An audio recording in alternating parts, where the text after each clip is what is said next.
Este es el análisis táctico del partido entre Chivas y Cibao en la Conca Champions y ahora hay que decirlo, sí, se notó un juego mejor por parte de Chivas, evidentemente no es parámetro para decir, ya mejoró muchísimo y demás, pero rescatamos dos cosas, el planteamiento lo volvieron a repetir de arranque, empezaron a dominar el trámite e hicieron algunos ajustes interesantes, ahorita lo vamos a platicar. Y la segunda, Chicharito mete gol tras un buen pase de Yael Padilla en donde se nota que le agradece a los dioses del planeta entero, del fútbol, del estadio, donde sea, porque recupera un poquito de confianza y eso claro que suma. Al final de cuentas Chivas cumple con el trámite y termina avanzando, en donde ya lo estaba esperando el América y se viene clásico en esa eliminatoria. Pero ahorita lo vamos a analizar tácticamente. Antes te voy a dejar el top de los mejores y los peores jugadores que nosotros elegimos en este partido. Obsérvalo muy bien.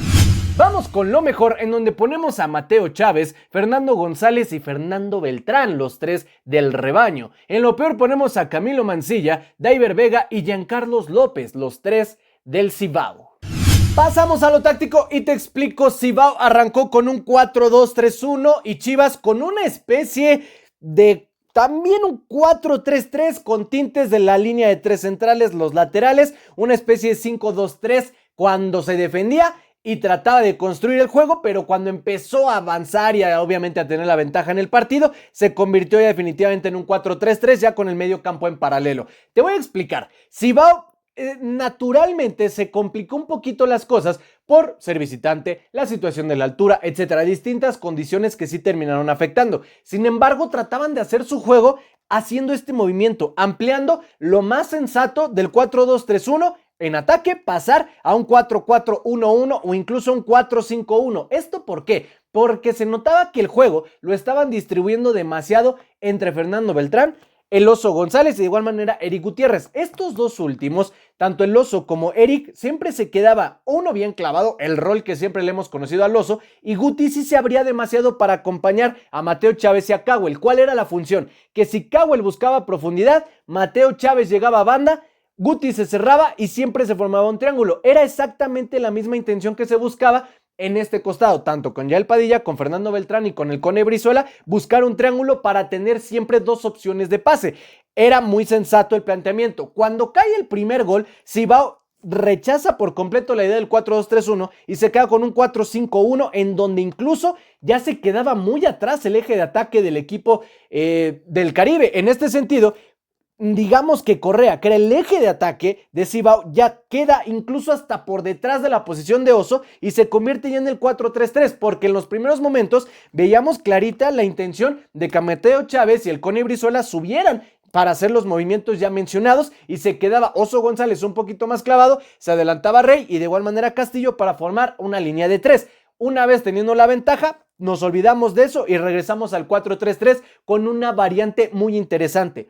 Oso, te quedas en el medio campo para contener aquí y ojito con esto que me encantó. Yael Padilla siempre buscando amplitud, igualmente Keith Cowell, buscar profundidad y Chicharito diagonales las que quieras por una razón.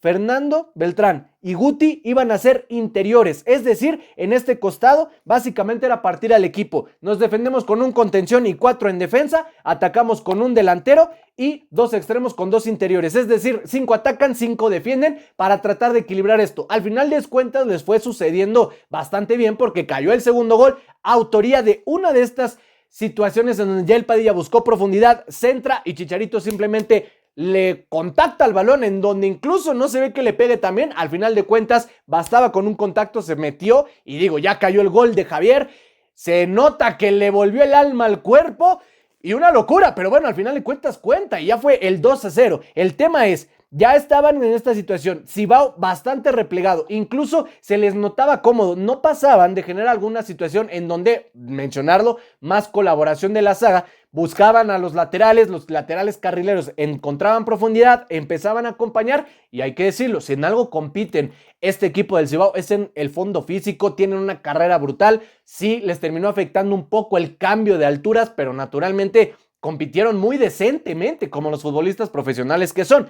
Al final de cuentas les terminó pasando factura el desgaste y Mateo Chávez como el Cone estuvieron haciendo una muy buena chamba. El Oso González destruyendo cualquier intento de construir en medio campo, pero lo que más rescato son los movimientos de Nene Beltrán, en donde no tenía ningún apuro, en que si Javier Hernández hacía diagonal hacia la derecha, él interiorizaba a la izquierda para buscar algún centro de Cowell o ya se daría el Padilla. De igual manera cuando entró la Hormiga González, que fue el autor del tercer gol, ya cuando le dio seguimiento a un tiro de esquina, pero siempre estas diagonales tan características. Javier se mueve y ahora sí encontró en Nene alguien que le hiciera el contrapeso, porque si él se iba para el otro costado, entonces el que entraba era el Guti. Cuando entró Romo, ya se notó un poquito más también quieto el medio campo, porque naturalmente Romo es sí más de pisar el área, pero más en carriles centrales. No hace tantas diagonales como sí las hizo el Nene, pero al final de cuentas terminó resultando el partido a favor del rebaño por estos movimientos y además, repito, que Sibao no es el parámetro correcto para medir si hay o no mejoría en el rebaño, pero algo importante es que se empieza a notar una armonía y un entendimiento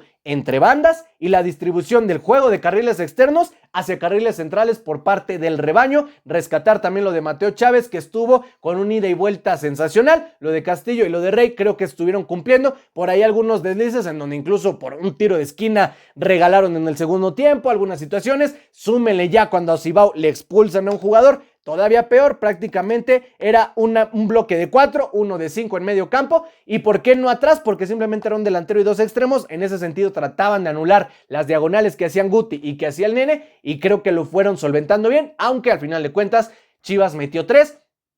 Terminó cumpliendo, sí, y a ver qué sucede, qué cambios van a hacer. Se van a enfrentar con el América y esa sí va a ser una prueba de proporciones colosales, en donde creo que van a buscar el resultado sea como sea, y cuando menos ahorita mostraron que ya tienen una idea de un plan A con una línea de 5, plan B con 4-3-3 y de repente algunas situaciones con partir el equipo, defender con 5, atacar con 5. A ver qué le resulta al rebaño. Es lo que nosotros vimos en este análisis. Si tú quieres agregar algo más o alguna opinión a este partido, por favor todo, escríbelo en la cajita de comentarios.